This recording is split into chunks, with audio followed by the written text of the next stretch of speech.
couple months ago, I felt that we had entered an important moment in the history of this country. We were finally beginning to listen to women about the ways in which men's actions affect them. The moment was long overdue. I was excited for that conversation and hopeful that it would result in real change that made life better for women all across the country and in every part of our society. Then the conversation turned to me. Over the last few weeks, a number of women have come forward to talk about how they felt my actions had affected them. I was shocked. I was upset. But in responding to their claims, I also wanted to be respectful of that broader conversation, because all women deserve to be heard and their experiences taken seriously. I think that was the right thing to do. I also think it gave some people the false impression that I was admitting to doing things that, in fact, I haven't done. Some of the allegations against me are simply not true. Others I remember very differently. I said at the outset that the Ethics Committee was the right venue for these allegations to be heard and investigated and evaluated on their merits, that I was prepared to cooperate fully, and that I was confident in the outcome. You know, an important part of the conversation we've been having the last few months has been about how men abuse their power and privilege to hurt women. I am proud that during my time in the Senate, I have used my power to be a champion of women, and that I have earned a reputation as someone who respects the women I work alongside every day. I know there's been a very different picture of me painted over the last few weeks, but I know who I really am. Serving in the United States Senate has been the great honor of my life. I know in my heart that nothing I have done as a senator, nothing, has brought this honor on this institution. And I am confident that the Ethics Committee would agree. Nevertheless, today I am announcing that in the coming weeks, I will be resigning as a member of the United States Senate. I, of all people, am aware that there is some irony in the fact that I am leaving while a man who has bragged on tape about his history of sexual assault sits in the Oval Office, and a man who has repeatedly preyed on young girls campaigns for the Senate with the full support of his party. But this decision is not about me. It's about the people of Minnesota. It's become clear that I can't both pursue the Ethics Committee process and at the same time remain an effective senator for them. Let me be clear. I may be resigning my seat, but I am not giving up my voice. I will continue to stand up for the things I believe in as a citizen and as an activist. But Minnesotans deserve a senator who can focus with all her energy on addressing the challenges they face every day. There is a big part of me that will always regret having to walk away from this job with so much work left to be done. But I have faith that the work will continue because I have faith in the people who have helped me do it.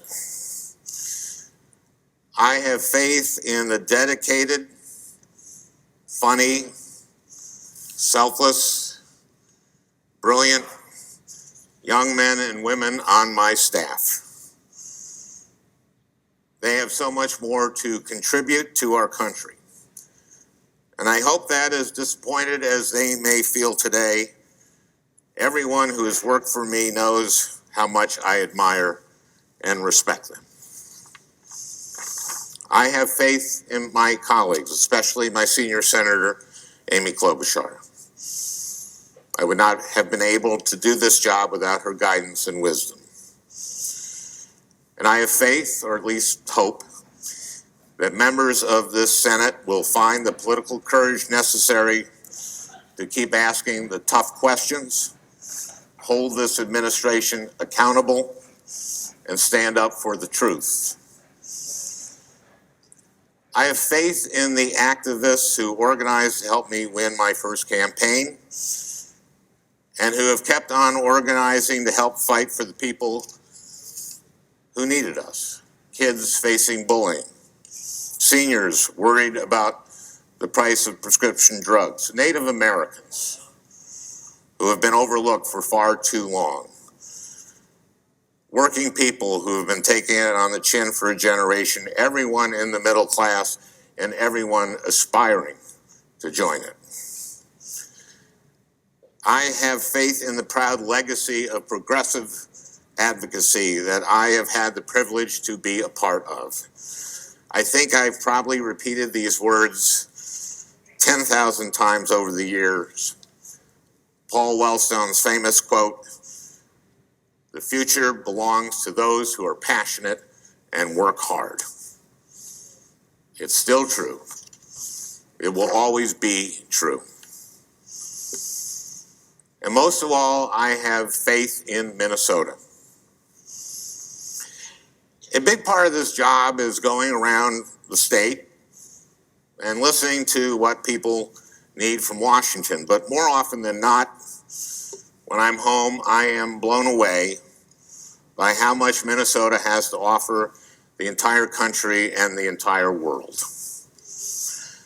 The people I've had the honor of representing are brilliant and creative and hardworking, and whoever holds this seat next will inherit the challenge I've enjoyed for the last 8.5 years, being as good as the people you serve.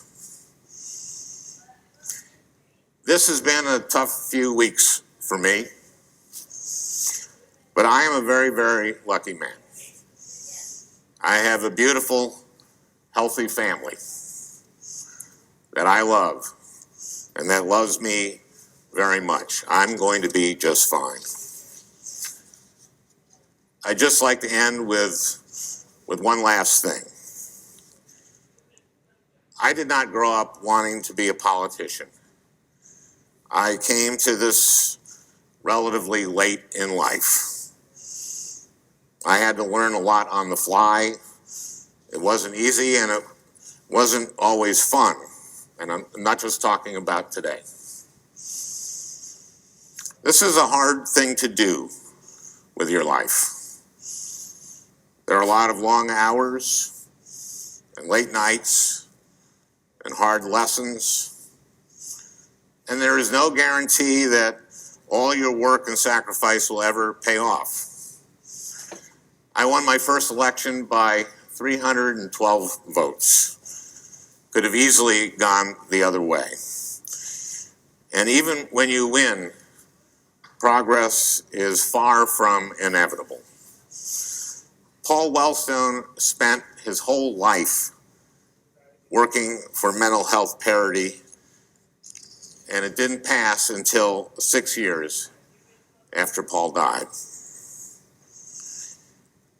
This year, a lot of people who didn't grow up imagining that they'd ever get involved in politics have done just that. They've gone to their first protest march or made their first call to a member of Congress, or maybe even taken the leap and put their names on a ballot for the first time. It can be such a rush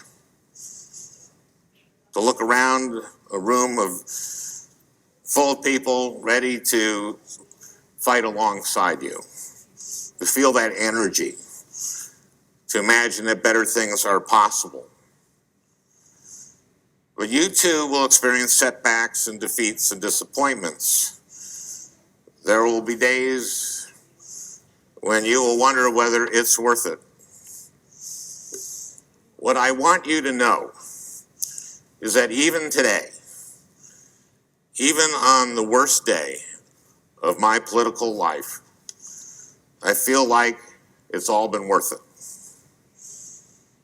Politics, Paul Wellstone told us, is about the improvement of people's lives.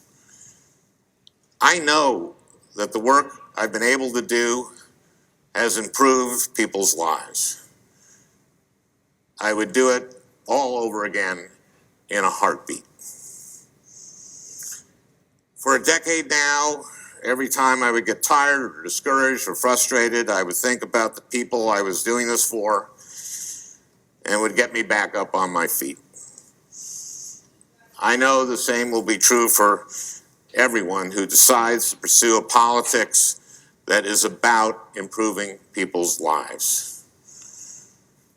And I hope you know that I will be fighting alongside you every step of the way. With that, Mr. President, I yield the floor.